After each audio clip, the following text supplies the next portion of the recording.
Bharatiya Janata party तै महाराजगंज हातिया मखतंग फालै बानिया खलायनाय समितिनि सक्तार मंबाय सदस्यता अभियान पान्दा संस्था जाखा महाराजगंज हातिया फुं जराब आबाय बाक्सा पान्दानो चेंगै रुफायनाय अंगै फाइमान जाखा एमपी ते बीजेपी हास्टिकासको राजीव भट्टाचार्य बन पहिला बखाग खुम बचप याफरी बन लामसुकलाइखा पान्दाव आबनि यागुल महाराजगंज हातिन बेरायनायखा हिमपतक खाइमानि बिसिंतै एमपी ते बीजेपी हास्टिकासको राजीव भट्टाचार्य আপনারা ভারতীয় জনতা পার্টির সদস্যতা অভিযানে আপনারা কেন সদস্যতা অভিযানে অংশগ্রহণ করবেন বা কেন মেম্বারশিপ হবেন সেই সম্পর্কে দুটি কথা বলেই আমার বক্তব্য রাখবে।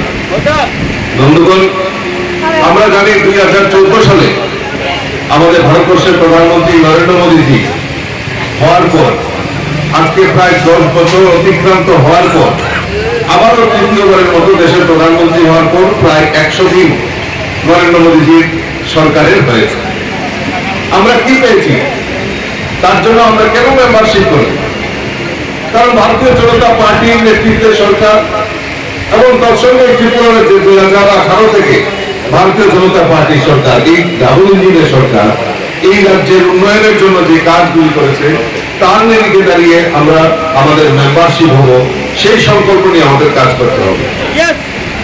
কারণ 2014 সালে দেশের প্রধানমন্ত্রী নরেন্দ্র মোদীজি হওয়ার পর আমরা ত্রিপুরা রাজ্যের প্রথম যেটা আমরা পেয়েছি সেটা হলো রেল কানেক্টিভিটি। আমরা শুনেছি অনেকে চিৎকার করেন, এর আগে কমিউনিস্টের বন্ধুরা চিৎকার করতেন, বলে 40 বছর ওনারা আন্দোলন করেছেন। তো 40 বছর আন্দোলন করার ফলে কেন্দ্রে তাদের বন্ধু সরকার ছিল, কিন্তু কোনোদিনও সম্ভব হয়নি স্বাধীনতার পর এই ত্রিপুরা রাজ্যে রেলের কানেক্টিভিটি করা। মোদীজি 2014 সালে দেশের প্রধানমন্ত্রী হয়েছেন, আর 2016 সালের মধ্যে আগরতলা নয় সাপ্রুম পর্যন্ত রেলের কানেক্টিভিটি হয়ে গেছে, যেটা কারোর দ্বারা সম্ভব নয়। মাত্র 2 বছরের মধ্যে সেটা করে দেখিয়েছেন আমাদের দেশের প্রধানমন্ত্রী নরেন্দ্র মোদীজি। আমাদের কাছে মাত্র একটা জাতীয় সড়ক ছিল, আসাম আগরতলা জাতীয় সড়ক। আসাম আগরতলা জাতীয় সড়ক আজকে আমরা মোদীজির কল্যাণে 9টি ন্যাশনাল হাইওয়ে পেয়েছি। 6টা ন্যাশনাল হাইওয়ে অলরেডি কাজ হয়ে গেছে, বাকিগুলিরও কাজ শুরু হবে ইতিমধ্যে। যাতে আজকে যারা সবজি ব্যবসায়ী সমিতি রয়েছে তারা আমাদের উত্তর পূর্বাঞ্চলের পার্শ্ববর্তী রাজ্য আসাম থেকে সবজি আনতে হয়। আপনারা নিশ্চয়ই উপলব্ধি করতে পারছেন 2018-র আগে যে রাস্তা আর বর্তমানে যে আসাম আগরতলা জাতীয় সড়কের রাস্তা, তার যে আমূল পরিবর্তন হয়েছে তাতে আপনাদেরও লাভ হয়েছে। আপনারাও সঠিক সময়ে এই আপনাদের সবজি বাইরে থেকে আপনারা এখানে ত্রিপুরা জানতে পারেন, তার একটা সুফল আপনারা পেয়েছেন। আজকে ইন্টারন্যাশনাল এয়ারপোর্ট আমরা কোনোদিনও ভাবতে পারিনি যে আগামী উত্তর পূর্বাঞ্চলের মধ্যে আগরতলা বিমানবন্দর এত সুন্দর বিমানবন্দর হবে।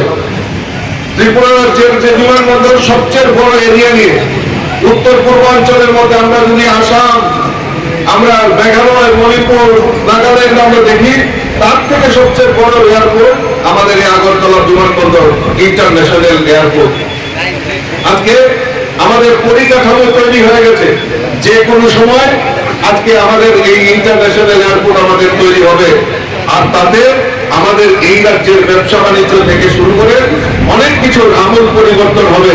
আমরা রপ্তানি করতে পারবো, আমদানি করতে পারবো এই ইন্টারন্যাশনাল যদি ফ্লাইট যদি চালু হয়। আর সরকার, আমাদের রাজ্যের সরকার এবং কেন্দ্রীয় সরকার সেই ব্যাপারে উদ্যোগ গ্রহণ ইমিডিয়েটলি আমরা জানি, ইতিমধ্যেই তার তোড়জোড় শুরু হয়েছে।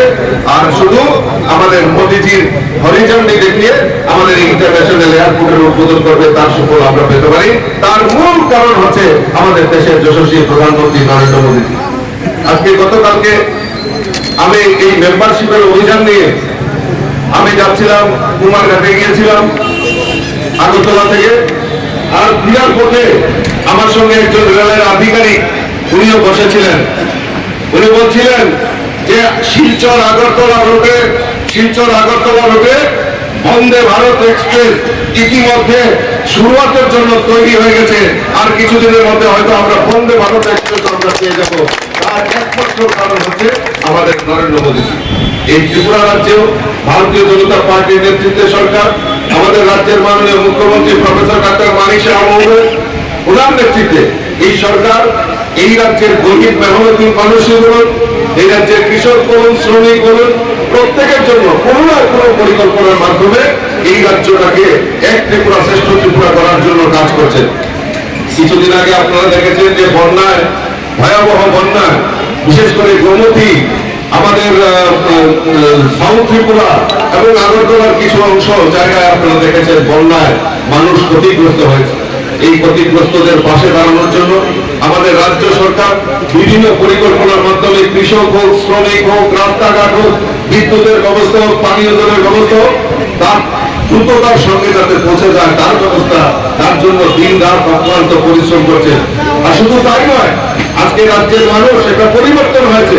আগে রাজ্যের মানুষ একত্রিত হয়ে বিভিন্ন সামাজিক সংগঠন, এনজিও, ক্লাব, তারা গিয়ে মুখ্যমন্ত্রীর ত্রাণ তহবিলে যাতে বন্যায় দুস্থদের পাশে দাঁড়ানো যায় তার প্রয়াস করছে।